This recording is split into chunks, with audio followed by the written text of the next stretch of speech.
مقام رسالت کو برباد نہ کرو۔ تم نے معاذاللہ حضور کو ڈاکیہ بنا دیا کہ جب ڈاکیہ یونیفارم میں ہو تو ڈاکیہ ہوتا ہے، جب ڈاک دے رہا ہو تو ڈاکیہ ہوتا ہے، اور پھر جناب سڑکوں پہ نکلتے ہو کہ جو محمد کی توہین کرے گا ہم اسے سزا دیں گے۔ یہ ڈنمارک والا جب مسئلہ چلا تھا تب خادم رضوی صاحب تو نہیں تھے، شاید مارکیٹ میں نہیں تھے، ویسے تو تھے، تب بھی یہ احتجاج ہوئے تھے کہ جی ڈنمارک اور یورپ کا بائیکاٹ کیا جائے کیونکہ انہوں نے ہمارے نبی کے خاکے بنائے ہیں۔ میں نے تب کہا تھا کہ آج جو احتجاج کرتے ہو محمد کے خاکے کیوں بنے، تم نے محمد کو خاکی کہا ہی کیوں تھا؟ اوہ ہوئے زحمت فرمائے، زحمت فرمائے، مہربانی جی، مہربانی سید گیلانی صاحب جی ہیں۔ مقام رسالت خدا را سمجھاؤ کہ یہ مقام رسالت ہے؟ بحث تو نے عیسائیوں سے کرنی ہے اور بچوں کو تعلیم کیا دیتے ہو؟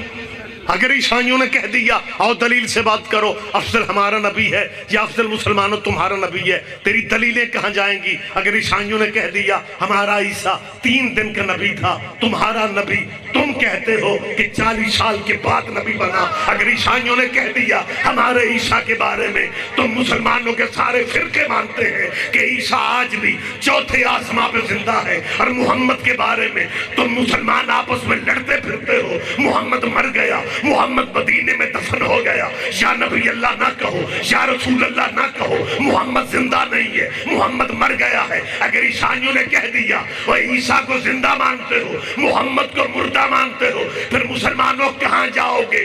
کیونکہ زندہ کی زندگی میں مردے کا کلمہ جائز ہی نہیں ہے، زندہ کی زندگی میں، زندہ کی زندگی میں مردے کا کلمہ جائز ہی نہیں ہے۔ اب 2 ہی راستے ہیں، یا عیسیٰ کا کلمہ پڑھ کے عیسائی بن جاؤ، یا محمد کو حاضر ناظر مان کے ہماری مجلسوں میں آ جاؤ۔ جی بسم اللہ، جی بسم اللہ، جی بسم اللہ۔ اب اللہ کی عبادت ہو رہی ہے، جبکہ ہمیں یہ کہا جاتا ہے، بچپن میں ہم سنتے تھے، آپ نے بھی سنا ہوگا کہ تصور میں اگر اللہ کے علاوہ کوئی آ جائے نماز باطل ہو جاتی ہے۔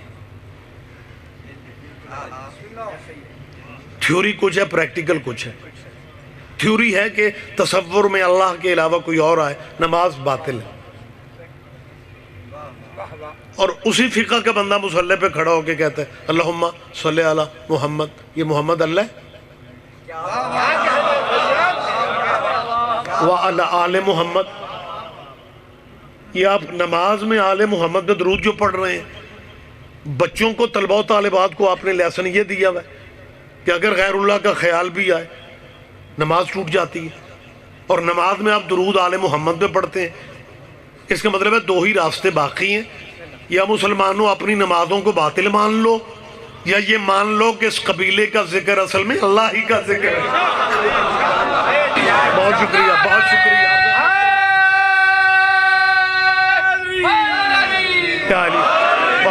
بہت شکریہ آپ جی، آپ زندہ و سلامت رہیں۔ کہنے لگا یہ شیعہ مردہ دفن ہوتا تم نے دیکھا ہے؟ اس نے کہا نہیں۔ کہنے لگا یار مجھے تجربہ ہوا ہے، شیعہ میت دفنانے پہ بڑا ٹائم لگاتے ہیں۔ تیسرا بندہ بھی کہیں دیکھ آیا تھا شیعہ مردہ دفن ہوتے، وہ سادہ مسلمان تھا، اس نے اپنے انداز میں تبصرہ کیا، اس نے کہا شیعہ میت دفنانے پہ اتنا ٹائم لگاتے ہیں، اتنا ٹائم، انج لگتا ہے اینا بخشایوں بغیر پیچھے ہی نہیں ہوتا۔ توجہ کر رہے ہیں میری بات؟ جی بسم اللہ، بسم اللہ، بسم اللہ۔ اس نے کہا یہ مردہ دفنانے پہ بہت ٹائم لگا۔ 5واں بندہ بول پڑا، اس نے کہا میرا بھی تجربہ ہے، یہ جو شیعہ حضرات ہیں نا، یہ میت کو قبر میں اتار کے بھی میت کو آرام نہیں کرنے دیتے۔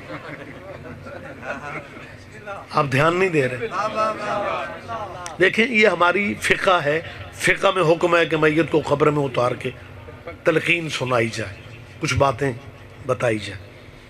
ہمارے بھائی کیونکہ فقہی معاملات کو نہیں سمجھتے، لہذا وہ جو دیکھتے ہیں وہ اس پہ تبصرہ کرتے ہیں۔ وہ کہتے ہیں یہ میت کو قبر میں آرام نہیں کرنے دیتے۔ اس نے کہا کرتے کیا؟ اس نے کہا کرنا کیا؟ ایک بندہ قبر میں اترتا ہے اور وہ میت کو ہلاتا ہے، ایک بندہ باہر قبر کے کنارے پہ کتاب لے کے بیٹھا ہوتا ہے۔ دیکھو تو یوں محسوس ہوتا ہے جیسے قبر میں اترنے والا میت کو جگاتا ہے، کتاب والا میت کو کچھ پڑھاتا ہے۔ نہیں آپ میرا خیال ہے ذہنی طور پہ قریب نہیں آ رہے۔ اب دوست اپنے اپنے مذہبوں میں رہ کے سوچتے ہیں۔ جنہوں نے بھائی اجمل نقوی کی تدفین دیکھی وہ ایک مسلک کے لوگ نہیں تھے، سارے مسلکوں کے دوست تھے۔ ان کے ذہن میں بھی شاید یہ بات بوجھ ہو، یہ ہر کسی اور فقہ میں نہیں ہے۔ یہ مردے کو کیا پڑھاتے ہیں؟ اسی لیے پڑھاتے ہیں کہ تمہیں یقین ہو جائے یہ مردہ نہیں ہے۔ رہ گیا معاملہ قبر میں پڑھانے کا، پھر اپنے اپنے مذہبوں کے ذمہ دار پروفیسروں سے تسلی کروا لو، کیا یہ رسول اللہ کی حدیث نہیں ہے؟ کیا پیغمبر پاک کا فرمان نہیں ہے کہ اطلب العلم من المہد الی اللحد؟ محمد فرماتے ہیں علم حاصل کرو ماں کی گود سے لے کے قبر تک۔ نوجوان چہرے ذرا میرے ساتھ ذہنی طور پہ جا گیا۔ ہاں رسول اللہ کی حدیث ہے، اور میں ذمہ داری سے کہہ رہا ہوں دینیات کی پرائمری سے لے کے پی ایچ ڈی تک جو پڑھانے والے ہیں یا پڑھنے والے ہیں وہ اس بات کی مخالفت کرنے کی پوزیشن میں نہیں ہے۔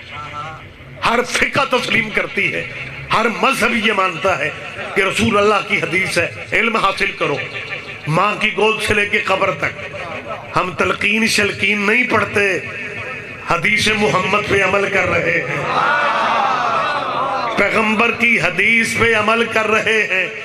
حدیث رسول اللہ کی نہ ہو ہم مجرم ہیں، اور اگر حضور کا فرمان ہے کہ علم حاصل کرو ماں کی گود سے لے کے قبر تک، پھر ہمیں ہمارے علاوہ دوسرا مذہب دکھایا جائے جو اس حدیث پہ عمل کرتا ہو۔ مذہب تو سارے ٹھیک ہیں، میں کب کہتا ہوں مذہب ٹھیک نہیں؟ ہم ماڑے صحیح مسکین صحیح، کیونکہ ہمارے بارے میں نا لوگ نکروں پہ کھڑے ہو کے بڑی احتیاط میں پتہ کیا کہتے ہیں؟